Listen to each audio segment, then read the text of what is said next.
The Lord be with you. A reading from the Holy Gospel according to Luke.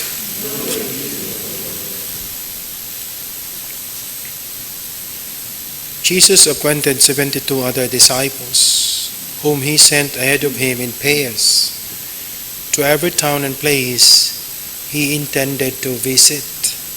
He said to them, "The harvest is abundant, but the laborers are few. So ask the master of the harvest to send out laborers for his harvests. Go on your way.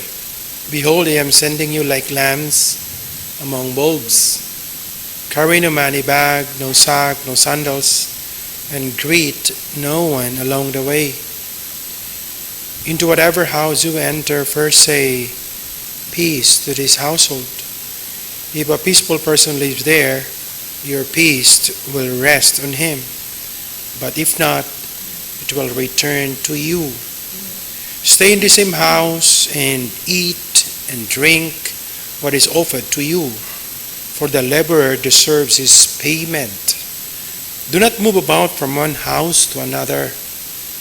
Whatever town you enter and they welcome you, eat what is set before you, cure the sick in it, and say to them, 'The kingdom of God is at hand for you.' Whatever town you enter and they do not receive you, go out into the streets and say, 'The dust of your town that clings to your feet, even that we shake off against you.' Yet know this, the kingdom of God is at hand. I tell you, it will be more tolerable for Sodom on that day than for that town." The Gospel of the Lord. Praise to you, Lord Jesus Christ. Very quickly in this Gospel, we hear the very tasks all of us are given. The task of proclaiming and preaching, the task of sharing the good news. This is our tasks. In our baptism, we are told, we know that, we share in the threefold function of Jesus, as priests, as prophets, and as kings. Priests, prophets, and kings, all of us. So we should take it to heart that we are priests, then we take part in rituals, liturgical practices, worship, that we are prophets. We need to preach, proclaim, and even serve as moral critics in the community. We cannot just remain indifferent. That is what prophecy is. And kings. That it's not just about what you say. It's not just about activities you design. That it must be in the spirit of service. So we are priests, prophets, and kings.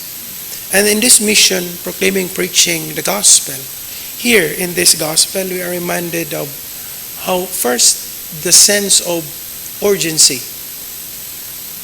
Greet no one along the way. Carry with you less things. The sense of urgency. That in proclaiming and preaching the good news and sharing the gospel, it must be here and now. Urgent. Here and now. You cannot delay. You cannot procrastinate. You cannot say tomorrow or next day. It must be here and right here and right now.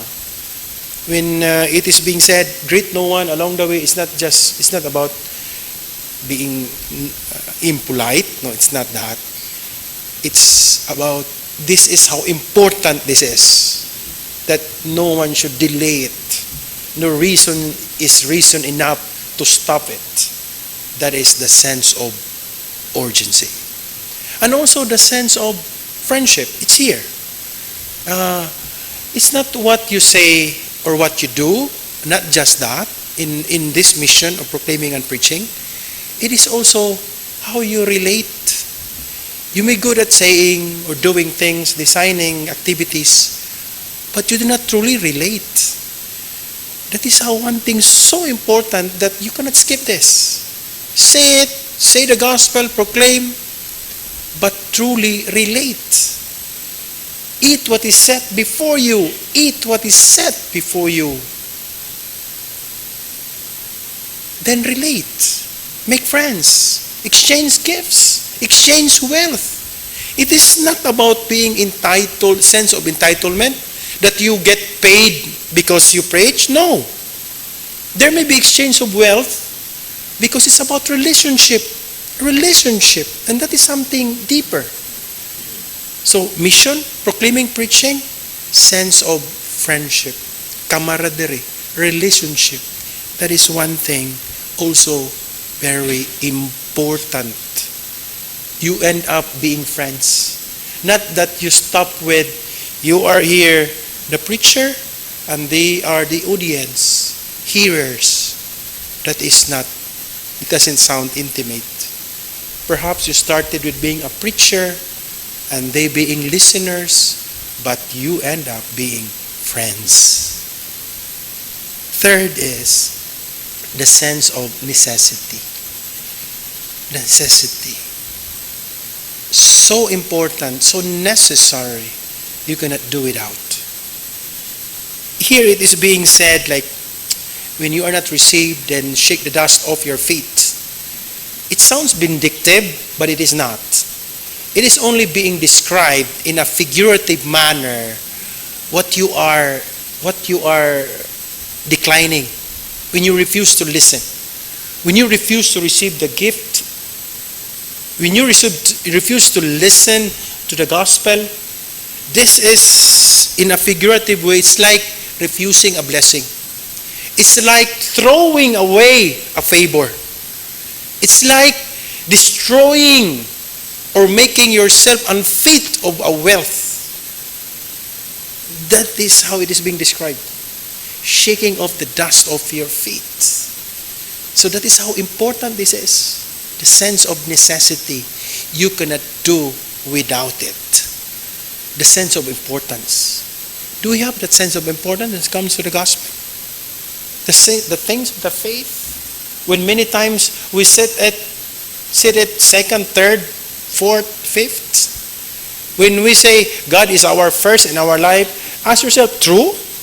God is your first? When many times we say, I think it's okay not to hear Mass this Sunday because I will be going out with somewhere with my family. Perhaps tonight I do not pray the rosary. I will double the mysteries tomorrow. Truly, God is first in our lives. We ask it ourselves. Things of the faith, really firsts? Why firsts? Because you have your rosaries in your pockets.